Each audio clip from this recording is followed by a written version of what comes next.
నమస్తే సకలు. ఈరోజు కథ పేరు విశ్వాసపాత్రుడు. అనగనగా ఒక దేశంలో ఒక రాజకుమారుడు ఉండేవాడు. అతను అపార ధనవంతుడే కాక గొప్ప దాత కూడాను. ప్రతి ఉదయము అతని భవనం ముందు అడుక్కు తినే జనం వేకువనే వేలు పోగే అతని నుంచి ధర్మం పొందేవారు. నగరంలోని గొప్పవారంతా అతని ఇంట విందులు ఆరగించి అతన్ని స్తోత్రం చేసేవారు. రాజకుమారుడికి పెళ్లి కాలేదు. భార్య కుటుంబం లేకపోయినా అతనికి ప్రజలందరూ తన కుటుంబమే అనిపించేది. ప్రతి ఉదయము బిచ్చగాళ్ళు తన వద్ద దానాలు గ్రహించి, మహారాజు గారు 1000 ఏళ్ళు వర్ధిల్లాలి, తమరి కోసం సముద్రంలో దూకమన్నా దూకుతాం అనేవారు. మధ్యాహ్నం గొప్పవాళ్ళందరూ రాజకుమారుడి వెంట విందులు ఆరగించి, మహారాజు గారే మాకు తల్లి తండ్రి కూడా, తమ కోసం నిప్పులో దూకమన్నా దూకుతాం అనేవారు. ఈ పొగడ్తలన్నీ వింటూ ఉంటే రాజకుమారుడికి పరమానందం కలిగి తనకు ఏ లోటు లేనట్లుగా తోచేది. ఇలా ఉండగా ఒకనాడు ఒక యువకుడు రాజకుమారుడి వద్దకు వచ్చి, మహారాజా, తమరు ధర్మదాతలను విని ఒక పెద్ద సహాయం కోరి వచ్చాను. నేను అభాగ్యుణ్ణి. అష్ట కష్టాలు పడి ఈ మధ్యనే పెళ్లి చేసుకుంటే నా భార్య పోయింది. ఆమె అంత్యక్రియలకు గాను ఒక 10 వరహాలు ఇప్పించారంటే ఆ పని ముగించుకొని వచ్చి జీతం భత్యం లేకుండా మీకు నౌకరుగా జీవిస్తాను అని వేడుకున్నాడు. 10 వరహాలకే నా పెద్ద సహాయం అంటున్నావు? 100 వరహాలు ఇస్తాను. నీ భార్య అంత్యక్రియలు శాస్త్రోక్తంగా జరిపించి పేద సాధలకు అన్నదానం చేసిరా. నిన్ను నా నౌకరుగా పెట్టుకుంటాను, జీతం కూడా ఇస్తాను అన్నాడు రాజకుమారుడు. యువకుడు 2 రోజుల అనంతరం రాజకుమారుడి వద్దకు వచ్చి పరిచారకుడుగా ప్రవేశించాడు. జీతం అడగమంటే, మహారాజా, నాకు ఈ ప్రపంచంలో ఎవ్వరూ లేరు. ఎప్పుడైనా డబ్బు కావాల్సి వస్తే నేనే తీసుకుంటాలేండి అన్నాడు. రాజకుమారుడు తన పరిచారకుణ్ణి ఒత్తిడి చేయక వాడికి ఇంటి పెత్తనమంతా అప్పగించేసి ఊరుకున్నాడు. కొద్ది రోజులు గడిచాయి. ఒకనాడు పరిచారకుడు రాజకుమారుడి వద్దకు వచ్చి, మహారాజా, తమరు ద్రవ్యం మంచినీరులాగా ఖర్చు పెట్టేస్తున్నారు. బిచ్చగాళ్ళకి ఇచ్చే దాన ధర్మాలు, గొప్పవాళ్ళకి ఇచ్చే విందులు తగ్గిస్తే బాగుంటుంది. ఇలా ఖర్చు చేస్తూ పోతే కొండలు కూడా కరిగిపోతాయేమో. ఇది కాస్త అయిపోయాక ఏం చేస్తారు? తమకు ఎలా గడుస్తుంది అని హితబోధ చేశాడు. రాజకుమారుడు నవ్వి, వెర్రివాడ, ఉన్నదంతా అయిపోతే మటుకు నాకేం తక్కువ? పిల్ల జల్లా లేరాయే. ఉన్నదంతా అయిపోతే నా రాజ్యంలో ప్రతి ఒక్కడూ నన్ను ఆదుకుంటాడు. రోజు బిచ్చగాళ్ళు నా కోసం సముద్రంలో దూకమన్నా దూకుతామంటారు. గొప్పవాళ్ళు నిప్పులో దూకమన్నా దూకుతామంటారు. వాళ్ళంతా నాకుండగా నాకేంటి కొరత అన్నాడు. వాళ్ళ మాటలు నమ్మడానికి లేదు అన్నాడు పరిచారకుడు. ఆ రోజు విందు జరిగే సమయంలో రాజకుమారుడు తన అతిథులను, మిత్రులారా, నా కోసం అవసరమైతే మీరు నిప్పులో దూకడానికి కూడా సిద్ధమేనా? రోజు ఈ మాట చెబుతున్నారు కదా, కానీ మీ మాటలు నమ్మడానికి లేదంటున్నాడు నా పరిచారకుడు. మీ సమాధానం ఏమిటి అని ప్రశ్నించాడు. అతిథులందరికీ ఆగ్రహం వచ్చింది. వారందరూ కూడబలుక్కున్నట్లుగా, మీ పరిచారకుడు వట్టి దొంగ వెధవ, వాడు తమరిని నిలువునా దోపిడీ చేస్తున్నాడు, నమ్మడానికి వీలు లేనివాడు అని కేకలు పెట్టారు. రాజకుమారుడు తన పరిచారకుడిని పిలిచి, నువ్వు నా సొత్తంతా కాజేస్తున్నావటగా అని అడిగాడు. అది నిజమే మహాప్రభు, నేను తమ సొమ్ము చాలా తస్కరించాను అన్నాడు పరిచారకుడు. ఛీ, నీ ముఖం నాకు చూపు, తక్షణం నా ఇల్లు విడిచి వెళ్ళిపో అన్నాడు రాజకుమారుడు తన పరిచారకుడితో. పరిచారకుడు నగరం దాటి నది అవతల ఒడ్డున గల తన భవనానికి వెళ్ళిపోయాడు. రాజకుమారుడి దగ్గర దొంగిలించిన బంగారంతోనే వాడు ఆ భవనాన్ని కొంతకాలం క్రితం కొన్నాడు.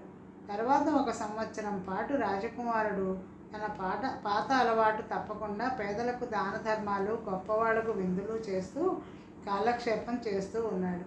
అతని ఖజానా కాస్త ఖాళీ అయిపోయింది. అందులో చిల్లి గవ్వ కూడా లేదు. ఇక నుంచి తన ప్రజలే తనను పోషించగలరు అని అతను పూర్తిగా నమ్మాడు.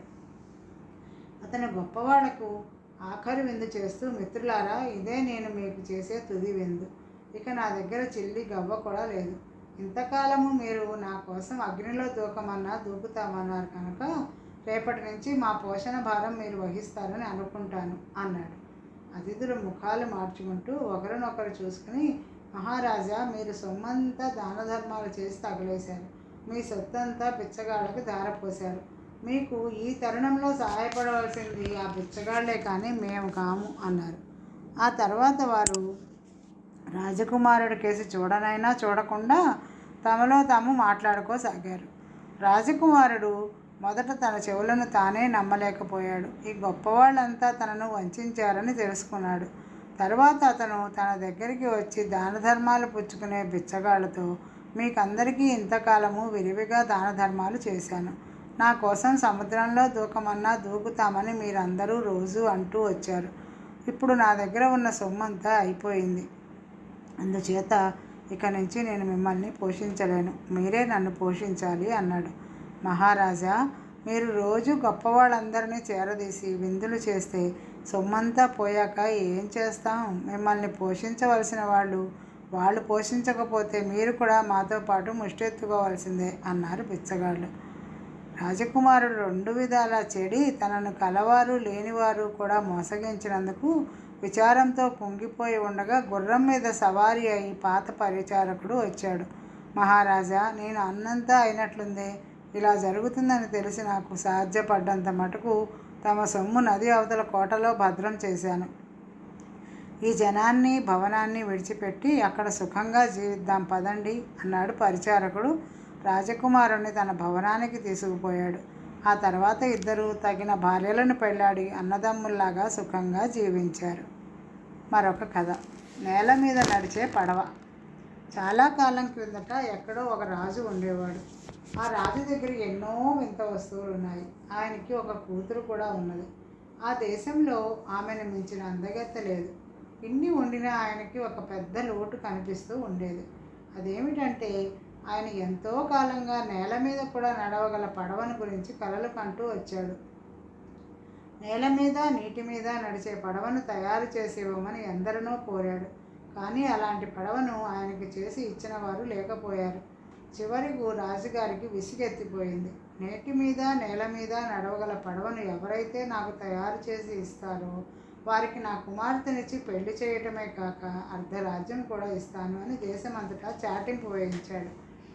ఆ రాజ్యపు పొలిమేర ప్రాంతంలోని అడవికి సమీపంలో ఒక కట్టెలు కొట్టి జీవించేవాడు ఉండేవాడు.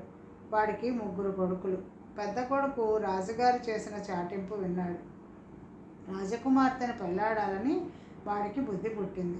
ఒకనాడు ఉదయం వాడు తన గొడ్డలి భుజాన వేసుకుని అన్నం మూట చేత పట్టుకుని అడవిలోకి వెళ్ళి ఒక పెద్ద చెట్టు చూసుకుని మధ్యాహ్నానికి అంతా పని చేసి దాన్ని పడగొట్టాడు. ఆ తర్వాత వాడు తన అన్నం మూట విప్పి తినడానికి ఉపక్రమించాడు. ఇంతలో చెట్టు మీద నుంచి నీలకంఠ పక్షి ఒకటి గెంతుకుంటూ వచ్చి నాకు కొంచెం అని అరిచింది. ఓవే పక్షి, ఇందులో నీకు కూడా వంత అన్నాడు పెద్దవాడు.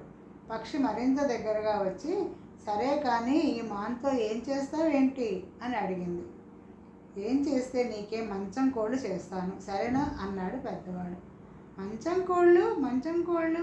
కోళ్ళు అని అరుస్తూ నీలకంఠ పక్షి ఎగిరిపోయింది. పెద్దవాడు తిండి పూర్తి చేసి కాస్త విశ్రాంతి తీసుకుని గొడ్డలతో మానుని చెక్కను ఆరంభించాడు. మానుకి గొడ్డలి తగిలినప్పుడల్లా ఒక మంచం కోడు దానంతటా అదే తెగి పడసాగింది.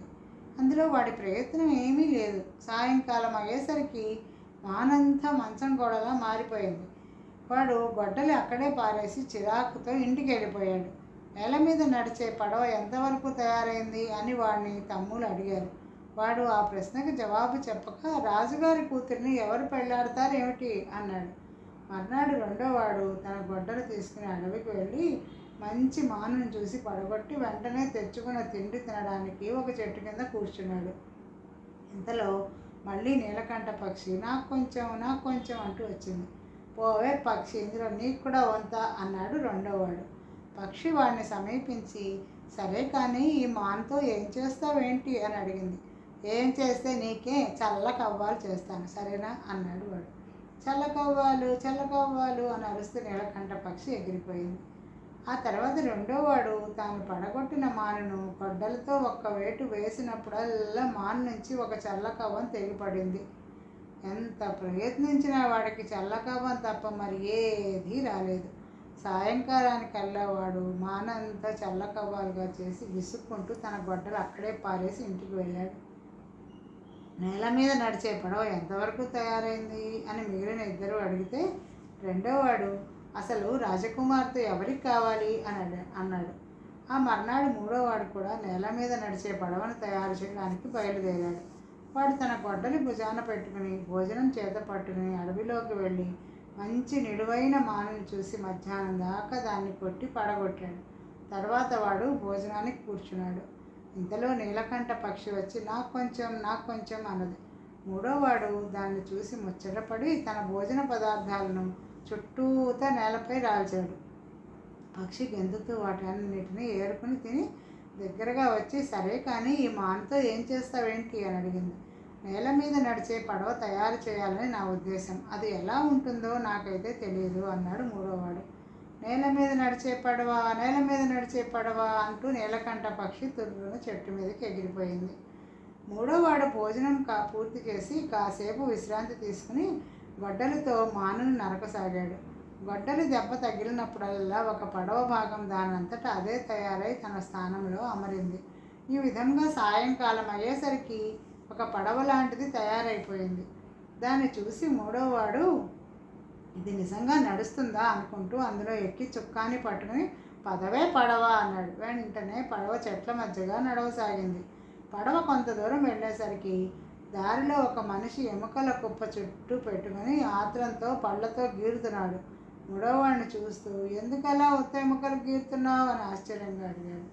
ఏం చేసేది, ఎంత తిన్నా నా ఆకలి తీరదు, ఉన్న డబ్బంతా తిండి కింద ఖర్చు చేశాను అన్నాడు ఆ మనిషి. నేను రాజభవనానికి పోతున్నాను, నా వెంట రా, అక్కడ నీ ఆకలి తప్పక తీరుతుంది అన్నాడు మూడోవాడు. ఆకలిగాడు పడవలో ఎక్కి కూర్చున్నాడు. పడవ ముందుకు సాగింది. మరి కొంత దూరం వెళ్ళాక ఒక మనిషి ఒక వాగులో నోరు పెట్టి నీరు తాగేస్తున్నాడు. వాగులోని నీరు కొంచెం కొంచెం తగ్గిపోతూ ఉన్నది. ఎవరు నువ్వు, ఎందుకు ఇలా చేస్తున్నావు అని మూడోవాడు అడిగాడు. ఏం చేసేది, నా దాహం ఎంతకు తీరదు, తాగినన్నాళ్ళు సారా పీపాలే తాగేశాను, ఇప్పుడు నీరు తాగేస్తున్నాను, కానీ నీటితో నా దాహం తీరదు అన్నాడు దాహంగాడు. మూడోవాడు వాడిని కూడా తన వెంట రాజభవనానికి రమ్మని ఆహ్వానించాడు. దాహంగాడు ఆనందంతో ఎగిరి పడవలో కూర్చున్నాడు. పడవ ముందుకు సాగింది.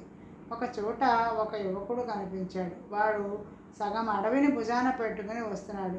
మూడోవాడు వాడితో, ఇన్ని చెట్టు పట్టుకుపోతున్నావు ఎక్కడికి అని అడిగాడు. మా మారుతల్లి ఎన్ని కట్టెలు తెచ్చినా ఇంతేనా అని అడుగుతోంది. నాకు కోపం వచ్చి సగం అడవిని పట్టుకుపోతున్నాను అన్నాడు యువకుడు. ఎందుకు శ్రమ పడతావు, నా వెంటరా, నేను రాజుగారికి అతిథిగా వెళ్తున్నాను, మనకి అక్కడ బాగా జరుగుతుంది అన్నాడు మూడోవాడు. అడవి మోసేవాడు నీ పడవలోకి ఎక్కి కూర్చున్నాడు. వాడు ఒక పెద్ద చెట్టు మాత్రం చేతి కర్రగా ఉంచుకొని మిగిలినవి అవతల పారేశాడు. పడవ ముందుకు సాగింది. కొంచెం దూరం వెళ్ళాక వీరికి మరొక వింత మనిషి కనపడ్డాడు. వాడు తల పైకెత్తి నోటితో ఆకాశంలోకి ఊదుతూ ఉన్నాడు. ఎందుకు ఇలా చేస్తున్నావు అని మూడోవాడు అడిగాడు.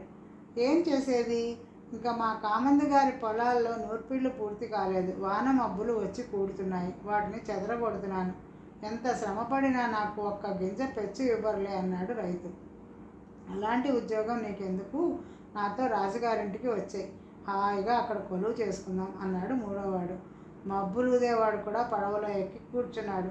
కట్టెలు కొట్టేవాడు మూడో కొడుకు ఆకలిగాడిని, దాహంగాన్ని, అతని అడవిని మోసేవాడిని, మబ్బులు ఊదేవాడిని వెంట పెట్టుకుని రాజుగారి ఇంటికి పోయి, మహారాజా, నేల మీద నడిచే పడవ చేసి తెచ్చాం, చూసుకోండి అన్నాడు. రాజు ఆశ్చర్యపడుతూ వచ్చి పడవలోకి ఎక్కి నేల మీద నీటి మీద నడిపించి చూసుకున్నాడు. బాగున్నది, ఇటువంటి పడవే నేను కోరింది, నీకు తగిన బహుమానం ఇప్పిస్తాలే అన్నాడు. మీ అమ్మాయినిచ్చి పెళ్లి చేసి అర్ధరాజ్యం ఇస్తానన్నారు కదా, అలాగే చేయించండి అన్నాడు కట్టెలు కొట్టేవాడు కొడుకు. రాజుకి ఇది ఏమాత్రం ఇష్టం లేదు.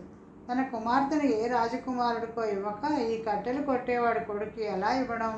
అందుచేత ఆయన మూడోవాడితో, మా అమ్మాయినిచ్చి పెళ్లి చేస్తాను అన్న మాట నిజమే, కానీ అది ఇంతలో తెమిలే విషయం కాదు.